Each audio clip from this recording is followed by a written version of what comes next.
আপনার কি অকারণে দুশ্চিন্তা হয়, মন খারাপ থাকে, কোনো কাজে আগ্রহ বা উদ্যম কমে যায়?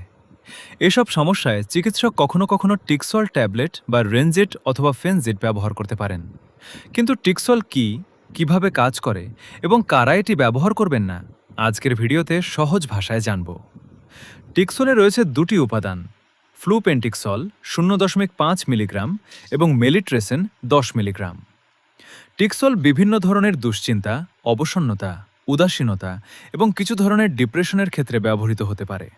তবে মনে রাখবেন, মন খারাপ বা দুশ্চিন্তা হলেই নিজে থেকে টিকসল শুরু করা যাবে না। সেবনবিধি: আপনার দেওয়া তথ্য অনুযায়ী প্রাপ্তবয়স্কদের ক্ষেত্রে সাধারণ ডোজ সাধারণত দিনে 2টি ট্যাবলেট, সকালে ও দুপুরে। পার্শ্ব প্রতিক্রিয়া ও সতর্কতা: সঠিক মাত্রায় পার্শ্ব প্রতিক্রিয়া তুলনামূলকভাবে কম হলেও কারো কারো অস্থিরতা বা ঘুমের হতে পারে। সবশেষে মনে রাখবেন, টিকসল কোনো সাধারণ ভিটামিন বা ঘুমের ওষুধ নয়। এটি মস্তিষ্ক, মন মেজাজের উপর কাজ করে এমন একটি প্রেসক্রিপশন মেডিসিন।